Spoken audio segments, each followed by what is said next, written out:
This episode of MMA Nuts is brought to you by Mattress Firm, our premier mattress provider. They provide 120-night sleep trial, so if your mattress is not perfect, they will pick it up and find you a new one. Save 10% off your order with code MMANUTS10. Tire Buyer. Buy tires online, get them shipped for free to an installer of your choice. Save 10% off with code MMA10. Plunge. Easy to use, reliable cold plunges at affordable prices. Save $150 off with code MMA. Real good coffee. No frills, no additives, no fancy names, just really good coffee. Save 20% off with code MMANUTS20. Defense Soap. Everyday soaps for everybody. Use code MMANUTS to save 15% off your order. Hey fans, this is MMA Nuts, episode 541. 541! My name is Ingo Leggold. Matt Grote on my show. Bio fans, for fans, walk the line between serious and ridiculous. Hey, we're coming at everyone a day late. Sorry.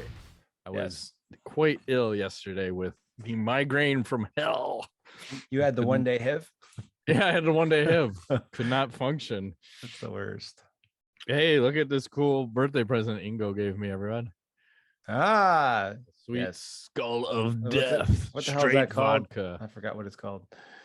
The Crystal Head. Crystal Head, that's it. Crystal meth. Apparently they sucked that out of dead man's skull. Yeah, I just did a shot and I'm drinking a little bit more. It's all good in the hood. Okay. We were just talking about Halloween. How crazy was it, right? Lots of people out, kids everywhere. It was fantastic to see, like, neighborhoods just giving. Some people, I think, were like making up for last year. They were giving out like whole candy bars, giant candy bars. Yeah, I did that at some point. I waited for the hardcores and then I put out the big ones. But I mean, I had the whole spread. I'm like, just take what you want. And by the time you took 15 candies, it's whatever. But yeah. Over 200 people at least. Nice to see everyone out. And what else? How about them Bears? I'm going to say that every week. The Bears were not good. So did my team, Michigan, against Michigan State. Very sad. Happened Saturday. They lost. You know, it was a good game, and that's always an interstate rivalry. And I just got to say, when one player on a team scores all the points, literally 5 or 6 touchdowns, somebody forgot the game plan. That's all I want to say. Like, because the Michigan State running back, I think, had 5 or 6 touchdowns. So, okay, again, why didn't someone break his leg? I don't know. He's apparently someone's running up the score on you. Yeah, there was. Well, it was a close game the whole way. So Michigan was actually winning, and then they imploded, aka the Bears or Lions style, in the second half. So, but yeah, it was fun to watch. Anyways, it was competitive, right? That's what you want. And what else happened? Oh, the Blackhawks got their first win of the series, the season. Fantastic. They are 1-9. Watch out, motherfuckers. We're making a comeback. If they keep this up, they're going to win 8 games. They're on pace to win about 8. Finish the season with about 16, 17 points, you know. The lowest ever. What's the lowest amount of wins ever in the NHL? That's a good question. They set the franchise record for the worst start to the season. Like, that's a good one when you're original 6 team. Like, and their coach hasn't been fired, but they're also working through a sexual abuse scandal. So their GM had to quit, and another guy in their organization had to quit, and their former coach had to quit. So good times, I guess. And tickets can be had for $5. A lot of empty seats in the Blackhawks arenas. So good for them. But I'll still support Hawks. Fire the Hawks coach. Fire the Bears coach. The Bulls coach probably too. 100%. Maybe the Cubs coach. They were doing well. Fire everybody. I heard. That's fine. The only one who can stay is the White Sox coach. They almost made it to they got into the playoffs. So with not an amazing team, but a budding team. So I'm all about the Sox. But you watching any baseball or just rooting? I did. We went to a Sox game this summer, and it was fun. I highly recommend it. It's way cheaper than the Cubs, and I think the fans are cooler. It's like more our people. They're like regular people. Cubs people it's more hardcore. Are Cubs people are just there to drink. White Sox people are there to actually watch a game, and they score a lot of runs, so they're exciting to watch. You know, So the game we went to, I think the final score was like 16-14 or something. So, that's always fun. Sounds like a football game. It was like, whoa, this is a home run.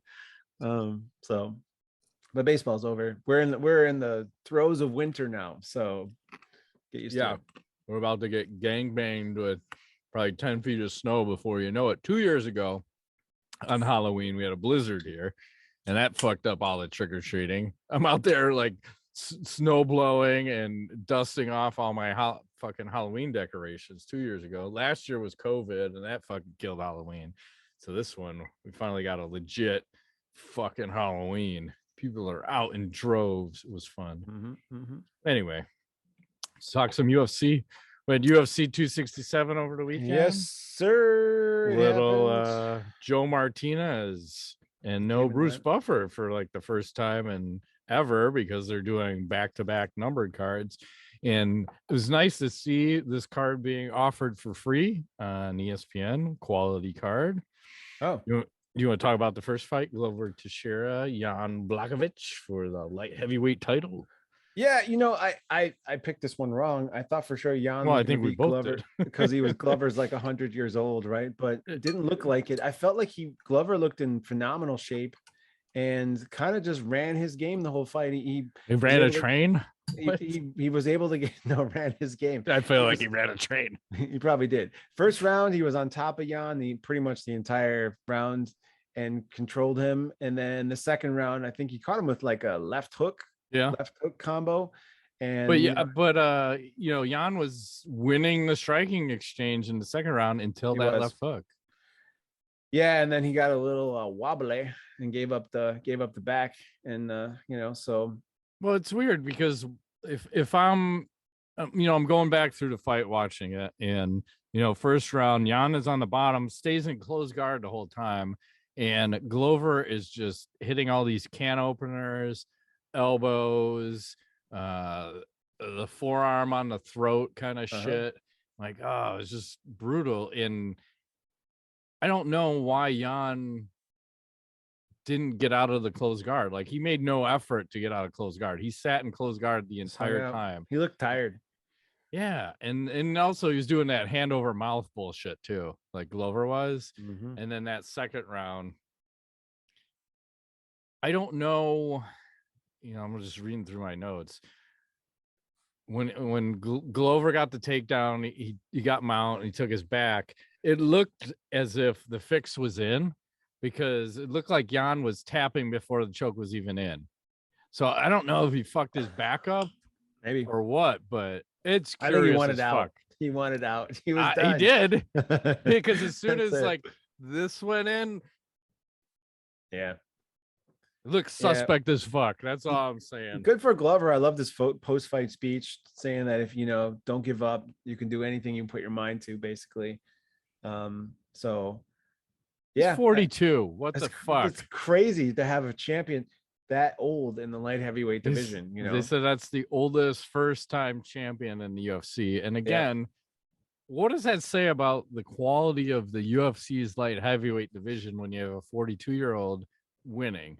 I mean, it was always like, if Glover, because I thought he had like visa issues, there was always a problem with him getting into the UFC. So he was like 5 years too late. And it was always like, oh man, this guy's going to be a fucking murderer if he gets in here, and he could never get in. And now he's in, but Jon Jones isn't there. So is it legitimate? Is it not? Is this division weak? Is it not? I think it's legitimate. And I was thinking as I was watching that, like, here's a guy who looks pretty good at this age. I wonder if it's one of those, he didn't take as much damage early on in his career, and that's why he's so successful now in older age, because I felt like physically this is the best he's looked. Like, his body in general was very lean, and he looked strong and fast, so. And the right game plan, right? So it just comes out, gets a straight takedown dry, and a terrible game plan from Jan to just close guard it. And then he got worked the whole first round, and something must have happened, because he was just not quite right when it went to the ground in the second round. And I still say suspect. I'm not buying it. It looks suspect. Sus, as in, what is that game the kids are all playing? I don't know. But when we were at Great America for Fright Fest, those stupid toys were in the claw machine and my daughter wanted one. I'm like, this shit is rigged, right? And we're never gonna win. She's like, yeah, let's play anyway. I'm like, great. Did we win? Fuck no. Did we waste $10? Fuck yeah. Yes. Do we have fun trying? I don't know. Maybe. I'm actually the master at those, but I don't play unless I know I can win. There's an art form. You have to look. See, every little piece of the things that you're trying to get cannot be buried at all because those claws are so light. If it's sitting on top, you can get it. But if it's too far away, it won't make it because they have like some weird thing on the chain, I think, that rattles it as it's moving across. So it's even more high tech than that because they're also programmed there's a win percentage. So that adjusts the strength and the tension of the claw depending upon how often it pays out. I did not know that. You'll see like sometimes the claw doesn't grab at all. And then sometimes the claw is super hard because it hasn't paid out in a while. So it's not only that, it's fucking sketchy. Cheating. It is. So that's why I usually don't play unless you see that a lot of toys have been won from it. Then that mechanism is broke. Or if it's an older claw machine, they don't have that mechanism in them. Because we've played a couple where we drained the fucking machine because the claw was like gink. I'm like, yeah, it's like my jerk off hand, you know. Jesus. Great. It's strong as bull. That's all I'm trying to say. Yeah. Hey, speaking of jerk off hands, let's not talk about Peter Yan beating Corey Sandhagen. Thanks, because it was boring and I fast forwarded it. Right. So moving right along. Dan Hooker got gangbanged also submitted via Kimura at like in a brutal one where the guy was I can never say the name right. Makhachev, where he stepped over his other arm and then fucking just wretched the Kimura. So he's got no way to tap. So I think he verbally tapped going, stop. You know, just a horrible Kimura. Because and the weird thing was he wasn't even like usually when you get Kimura, you want to grab your own shorts. He didn't even try that. No. He just was like, fuck, I guess this is my life now. There goes my arm. And he got wrecked. And then how about Chimaev versus Jingliang? Yes. Again, another railroading, talking shit the whole time. At one point, he picks him up. Yeah, takes him over by Dana and throws him down and was like, I'm going to kill everybody. Give me the fight. I'll kill you. I'll fuck your mother. What? You can't say that, man. I mean, he's scary. I don't know what's going to happen because, you know, I like to see his level of competition go up quite a bit. I don't know what's going to happen there, but he looks pretty damn scary. So it'll be interesting to see what he does in the next couple of fights. That's the one word definition that I wrote down for this guy was scary. 10-0, all finishes, 7 in the first round, 3 in the second round. And he's just a beast. Looks like a world beater, right? It's these Russian dudes that just once they get their mitts on you, they fuck you up. But again, he has also got the stand up to back it up. It's not just like I need to take you down and fuck you up. I can fuck you up on the feet too. Yeah, I mean, he just hasn't really fought anybody major yet, so we'll see, right? Yeah, but you can see where he's trending. I don't. When you're finishing people this fast and frequently, and your finish rate and win rate are 100%. It usually translates into you're still going to win. You may not finish everybody, but you're still going to win. Because the question is, this is kind of like that Conor McGregor syndrome where you're used to finishing everyone in the first round. And then how does your cardio last when someone can take the punishment you're dishing out and can push you into the deeper rounds? You've never fought 3 rounds, 4 rounds, 5 rounds. So that's going to be the Achilles heel for this guy potentially. And then what about Dana White? I always hate this. So Nate Diaz is on the last fight of his contract. So Dana is going, oh, you know what a really good matchup would be? We should have Chimaev versus Nate Diaz. Like trying to fuck with him or what? Yeah, because he wants to fuck a fighter who he knows he's not going to re-sign. So give him the hardest fight possible, destroy that guy's earning potential on the way out. He fucking does this all the time, and I hate that. So it's like, take this fight or you're fucked.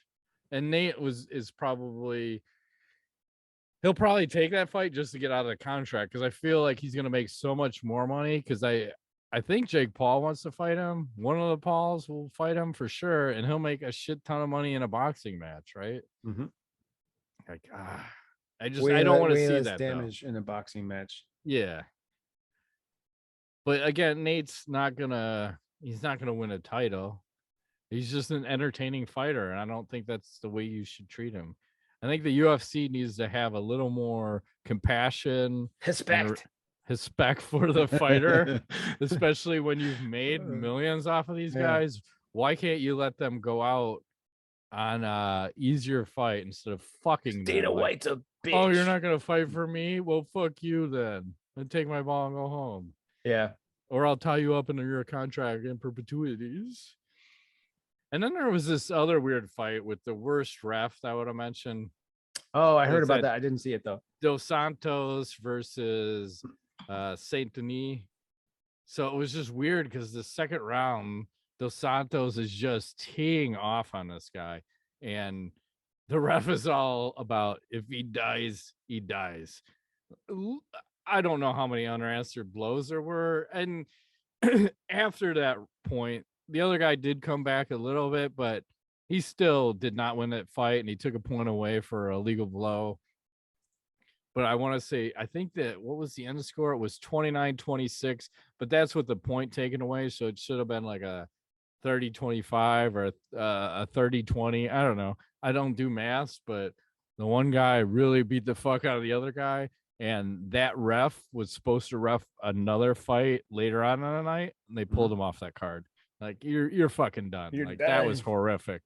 Because you'll stop a fight for like an eye gouge or a knee to the groin, but you're not going to stop it when one fighter is clearly teeing off on the other, to the point where all the people commentating are yelling, stop the fucking fight. What the hell are you doing? It was horrific. But I can appreciate that. Sometimes you need to fight 2 men after 1 man leaves. We're on Fight Island. I agree. Hasbulla was sitting front row, Ingo. He was. Apparently met with Dana White, you know? Yeah, we'll bring him up later. I got some shit. See? Well, I want to talk about Dana for a second. This kind of plays into what you're talking about. Okay. Because something happened a few days ago on the Ultimate Fighter weigh-in, the Contender Series. Ultimate Fighter. That shows you how old school I am. Where one of the fighters called another guy who was Afghani born a terrorist, right? Yeah. And people were going crazy. They're like, you can't say that. Are you guys going to do anything? And Dana's like, he's like, well, it got done tonight. And he said, this is not a nice sport. This is a very rough sport. We say a lot of mean things to each other, and justice gets served at the end of the day. The best way to resolve the problem is you fight, he said. And he said mean things are said in this insanely politically correct world we're living in. This is one place that it is not. It's basically saying, fuck you all. Don't be pussies. I don't care. They asked him if there was anything a fighter could say that would cross the line, and he said no. So here's the question. Sure. What happened to Frank Mir in that case? You should see. This is funny you asked this, because this is my first question for AskTheNuts, and it's almost verbatim. Because Frank Mir was a trendsetter, Ingo. He was a fucking trendsetter, all right? Okay. And the UFC was not ready for that level of honesty, because now you can motherfuck someone's grandma in the grave in her asshole, and that's okay. That's okay. Fucking maggots aside, I would, if I was a fighter, I would screenshot that shit and test that theory and be like, Dana, you said this. Well, look at what fucking Connor has said. I think Connor has said more horrific shit, talking about Khabib's dad and all sorts of like nonsense. Yes. It's just weird. Like, what has changed though in the 10 plus years of why was it not acceptable to say some of that shit in the past, and now it's totally acceptable? That's the question, and that's what I don't understand. Because we're trying to sell the company back in the day, so we can't be talking about that. Now we sold it. We don't give a fuck. You say whatever you want. The ads, views. It's all about clicks. It is all about the clicks, Matt. I don't know. Speaking about clicks, let's talk about our sponsor, Manscaped. Manscaped! Brace yourselves, people. Winter is coming. What the writers of Game of Thrones did not want to tell you is that Bran was actually in a wheelchair because he didn't trim his balls with Manscaped. Poor guy thought it was. I've read this 3 times, and I was hoping I was going to be able to keep it together. So the poor guy thought it was okay to trim his balls with a traditional razor or hair trimmer. Not sure what you want as a gift for the holidays. Well, Manscaped, so you don't end up in a wheelchair, is the ultimate gift, and they're here to change the men's grooming game, and you can get 20% off and free shipping at manscaped.com/MMA-nuts. Yeah, those straight razors, they are hell. They will apparently sever your spine and get a little too crazy. So it's time to gear up and get yourself the gift of shaving this holiday season. That's right. I'm talking about Manscaped, the Perfect Package 4.0. Perfect Package 4.0 is the best in the business. I've heard about it before. This hygiene bundle includes the Lawnmower 4.0, the Weed Whacker, Boxers, Travel Kit, and Liquid formulations. Do you have smelly feet? Manscaped can help with their foot duster, foot deodorant made to fight the odors of the dirtiest feet. Just so you know. Close it out, Ingo. Yes, and during this winter time, you may be spending more time inside with your balls. You might as well make them beautiful. Get 20% off and free shipping at manscaped.com/MMA-nuts. That's 20% off with free shipping at manscaped.com/MMA-nuts. It's time to join the Manscaped movement and make sure you do not end up in a wheelchair, because these products are no joke. That's right. It's no joke. Wheelchair for the win. Where is Bran? I feel like he fucked everybody. He won. He's the king, man. He's the king. I feel like when they send these to us, there should be a whole lot more on the list of what not to say, but apparently they don't care what we say. So as long as we talk about the product, it's all good. It's all good. Stick to this semi-script. You'll be all right. Okay. All right. What else is happening? Yeah, that's a good question. Let me see. Hold on. I have to share something with you. Are you ready? Yeah, am I gonna get copyrighted? I'm pretty good at that. Did you see Miesha Tate in her ready for the upcoming fight? She's looking. This is her OnlyFans page. No, this is Instagram. Looking quite fetching. So if you notice, if you look hard enough, you can find her naked. I'm just saying. You can. Oh yeah. There's apparently an uproar about Paige Van Zant's leaked photos. How so? What's the uproar, Ingo? She's upset. She's suing everybody. Sounds like an uproar. Yes. Maybe even I don't know what you want to call that. An uprising? Yes. If you look hard enough, Reddit, you can find anything if you just type Paige Van Zant in every day. The photos will be gone by night, but she's getting more racy by the day, and good for her. Mm-hmm. So let's talk about UFC 268, which is right around the corner, which is weird, right? It's like, why are they doing back-to-back cards? Usman Covington 2. Rose Namajunas versus Zhang Weili 2. Justin Gaethje, Michael Chandler. That should be the main event. Actually, wait a second. This is a decent card. When is this happening? This weekend. Oh, okay. Perfect. Back-to-backers. So let's just start with the main event. Do you think anything happens differently, Usman versus Covington? No. I agree. Let's move on to the second fight. Do you think anything happens with Namajunas versus Zhang Weili? No. Same thing. I don't think so. But I think Zhang might have a better chance the second time around. I do think Michael Chandler and Justin Gaethje will have the fight of the year. 100%. How can they not? It's going to be fantastic. Because Chandler's not going to want to bitch out and take this shit to the ground. Nope. Gaethje's my favorite fighter because he's going to stand there, stand and bang, leg kick it out.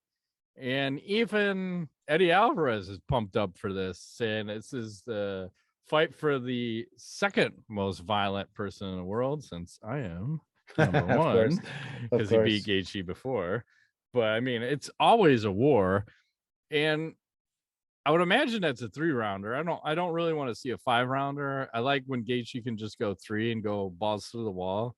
But I like his chances in this. But it's a tough fight. I mean, it's probably a coin flip as long as Chandler doesn't take it to the ground. Just keep it standing, right? Yeah, he's pretty. I think he's got like almost equal submission and TKO or KO wins, so it's hard to predict what's going to exactly happen. I think though Chandler's going to wear him down with some of that wrestling. I don't think he's going to wrestle to hold him down. I think he's going to wrestle to take energy out. So I'm predicting a 3rd round KO by Chandler. That's what I think is going to happen. Blasphemous. You speak and nothing but blasphemous words come out of your pie hole. Okay. I like Gaethje. Anyone? Gaethje via leg kick. How do you like that? Okay. Round 2. But there's been a lot of weird shit happening, so I wouldn't be surprised with a split draw. How do you like them apples? Split draw. You heard me. What's How about a majority draw? I don't know. I think I'm making up decisions. Is a split draw? I don't know. It sounds good to me. That's weird. I don't know. Let's move right along. There's some other good fights. There's the nice thing is there's a lot of ranked fighters fighting on this card, and we typically are not getting that because I think there's even guys on the prelims that are also ranked. So good on them.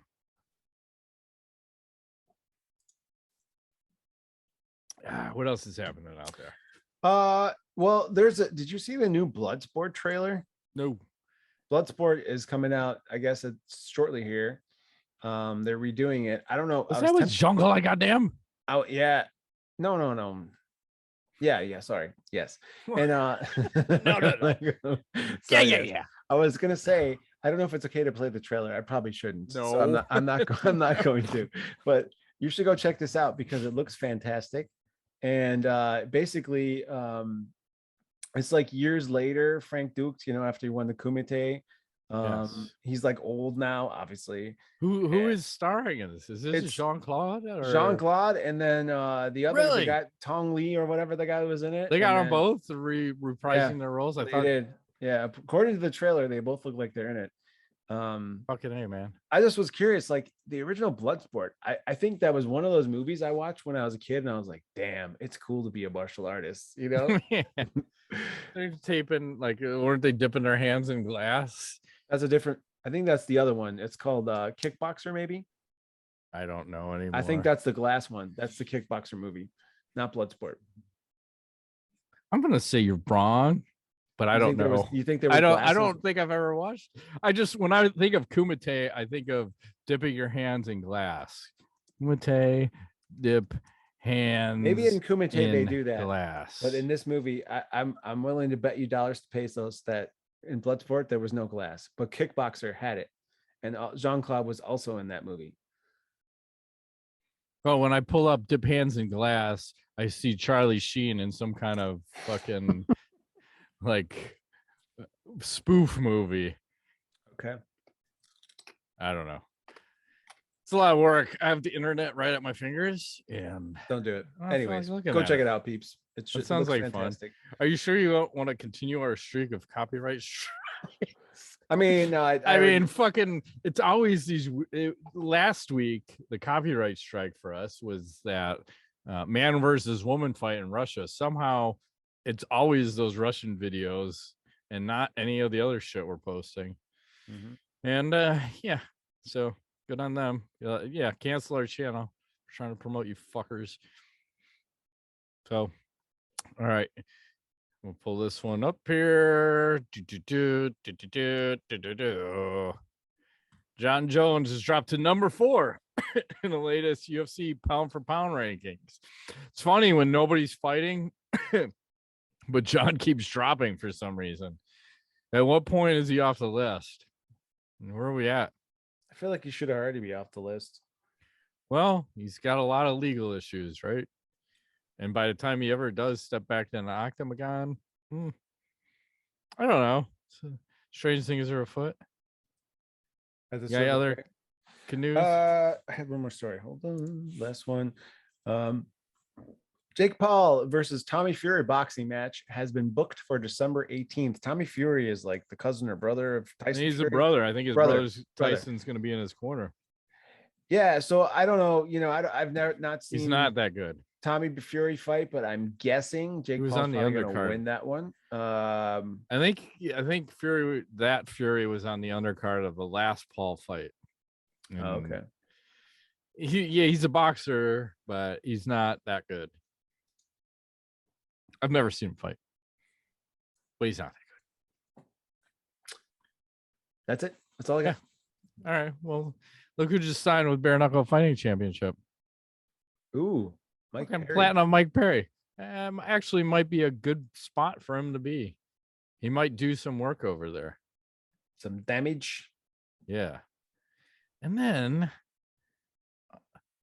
I don't know what's going on, but there were things happening in Abu Dhabi's with Hasbulla and Dana White's. Oh yeah. No sound. Hang on. Thank you. Let's try this again. Didn't save my share. Dana White, I'm coming to UFC Abu Dhabi. See you and be ready. Hasbulla, I'm on the plane. I'm on Etihad right now on my way to Abu Dhabi. I cannot wait for our meeting, and I cannot wait to see you. What the hell's going on, Ingo? There are things happening. Dana White knows what's up, man. He's like, I have a good feeling about this. I have a good feeling. And then Hasbulla, he's a sneaky motherfucker. So here's him meeting Big Nog out there, right? Look at the champion here.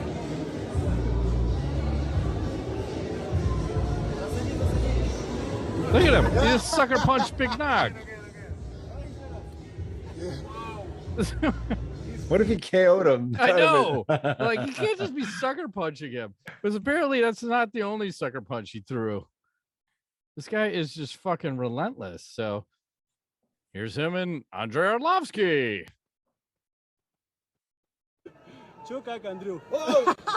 Almost fucking killed Arlovsky right there. Like, what the fuck is this guy doing? He's out of control. He's got like rosy red cheeks. Is he drunk or what? Oh, and then he got into a fight in the crowd. So hang on. Oh my God, what is going on with Hasbulla? He's fucking reckless. He's reckless, Ingo.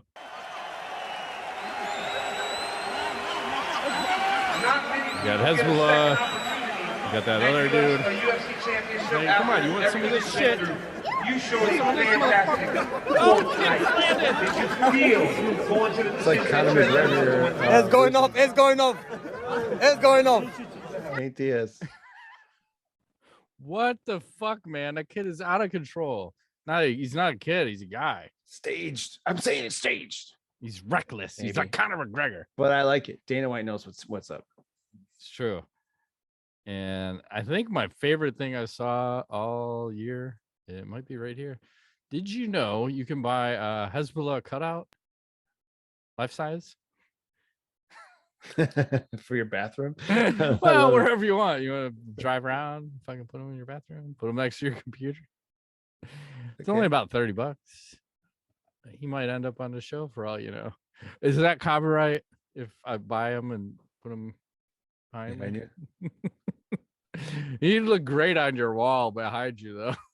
He would. I would totally. I might send them to you for Christmas. Okay. I'm going to rearrange this office area so it's a little more appealing to the eyeballs. So probably next week. So it would fit fittingly. Little Hasbulla. My dog might attack him though. Like, what the fuck is this? Well, I'm just saying, dogs look at little people curiously. They do. My dog looks at little people curiously. I'll just say that. So Halloween was over the weekend and a bunch of fighters were in costumes. So let's have a little fighter costume contest and we'll share all those. This is from MMA Junkie, from all the different fighters out there. I don't know. Forrest Griffin was putting on a fucking pumpkin head. Ooh, look at Chris Cyborg. mysteriously aroused. I'm not sure what to do. It's very confusing. Very confusing. Okay. Okay. Max Holloway. Nice. Jon Jones. I don't know. He's scaring kids. They weren't really scared. Carlos Esparza going a little dominatrix. Okay. I can buy that. Sergio Pettis going with the fucking Prince look. That's weird. That came from the Chappelle show. But it was, Megan Anderson, huh? Doing a little hocus pocus. Okay. I can get on board with that. Yeah. A little Clay Guida, a little Joe Dirt. That's perfect. Yeah. That's not bad. Angela Hill, I don't know what she's rocking. Calvin Gastelum, a little Lucha Libre. Oh my God.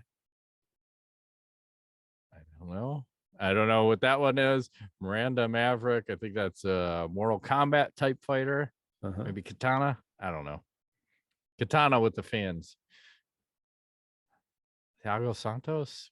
I don't know what the hell that is. Ooh, Charles Rosa. That's a pretty good Bane. That is a good Bane. Juliana Lima. Not sure what I'm looking at. Spartan chick. Victor FC, little Dana White and Joe Silva. That is pretty good. Joey Beltran. Don't know what's going on there. Lauren Murphy. Dude. The dude. Over the line, man. Yeah. Over the line. No, we're gonna file a protest. But you can kind of get the drift as I kind of jam through here. Ooh. Yeah. Whoa. I didn't make it this far earlier. Beck I already know who won. I can tell you right now. Chris Cyborg. You know. Definitely. She elicited a weird feeling. I don't know what to make of that. Kay Hansen. That's not bad. That's okay. Jessica Evil Eye.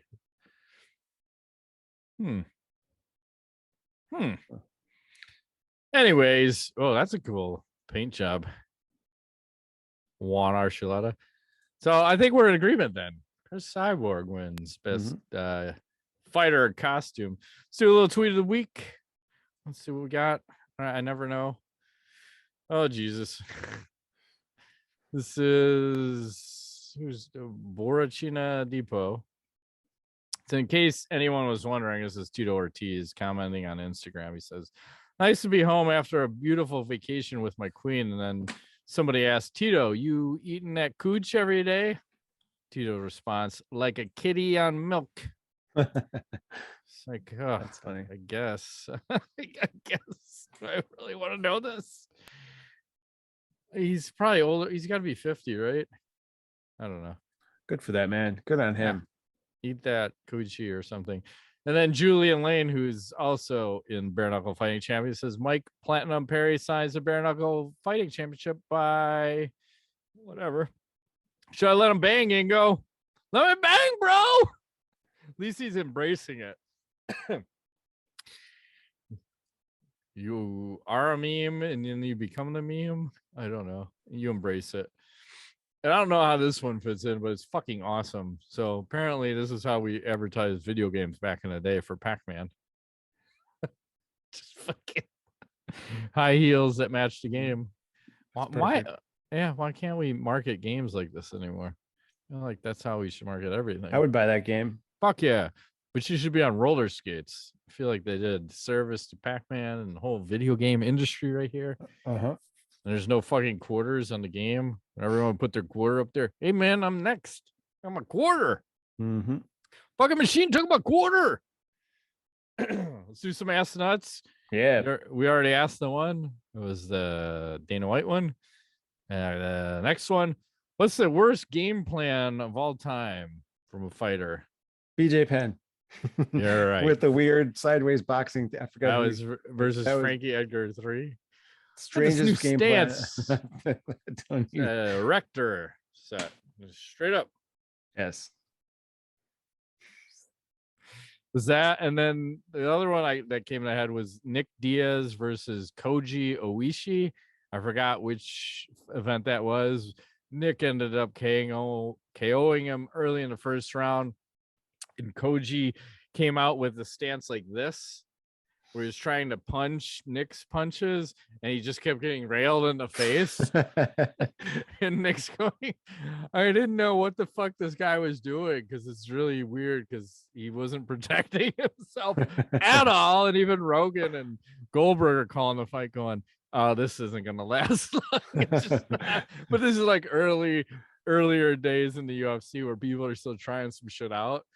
But striking had been around for a while, and you know, hands down here even lower, it's just not gonna work, and I'm gonna try to punch your incoming punch and counter with the right hand. It doesn't quite work out. Those are the good old days. And that was weird because I typed out that fight and I found it on YouTube, which is weird because maybe some of the older shit they don't give a fuck so much about.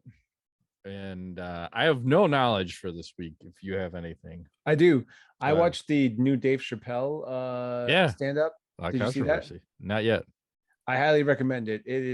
He puts everybody on blast. I understand why he got in trouble, but it's hilarious the entire way.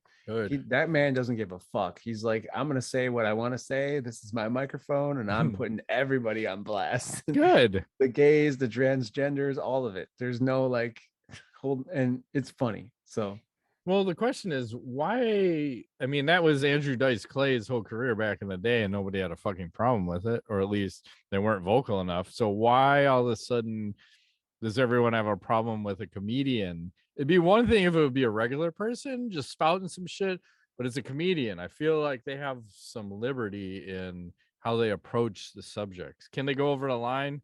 Maybe. But it's fucking comedy and they have to try shit. So I think you got to give them some rope and let them go where they go. I don't have a problem with anything a comedian says. It's a comedian. Do they mean 100% of what they say? No. Maybe they do. Maybe they're also sneaky. Funny because the shit he says is true. So it's like, maybe it's too close to home for some people. Maybe. Like that motherfucker ratted me out, man. He said a thing. Talking about us again. They can't hurt my feelings. They can't know that about us. Yeah, you can't hurt my feelings, man. You should watch it tonight. You seem like you're in a good state. It's short. It's only like an hour, so 50 minutes maybe. So it's like in, out, done, and it's really fucking funny from start to finish. Maybe. I feel like I need to kill people. That's how I usually end my nights. I like to kill people. In that game, that Chivalry 2. I just kill people because they also had a Halloween update. So now you can wear a pumpkin on your head, and now you can fucking kill a person. And then sometimes I'll pick up a pumpkin on the ground and I'll smash it on their head, and while I teabag them, take it, and then you laugh at the person, and then they try to hunt you down the whole game. Then you kill them again, and then you teabag them some more. That's my favorite. That's all I got. It's all about the teabag. If you can't teabag, you're not doing it right. Okay. I have a game that you could teabag. Shut down. It's called Life, Matt. I have that game. Teabag Life? I teabag all day. Let life teabag you. Probably both. It's a handful of It's like a 69 of teabag. Sweet. I can support this. How about $5? Oh, I'll support to your Patreon. Patreon. Nobody wants to see that, but okay. Gotta put that behind a paywall. Anyway, shut it down. That's been this week's edition of MMANUTS. My name's Single Michael. Don't end up in a wheelchair like Brand. Matt Griffith. Thanks for playing.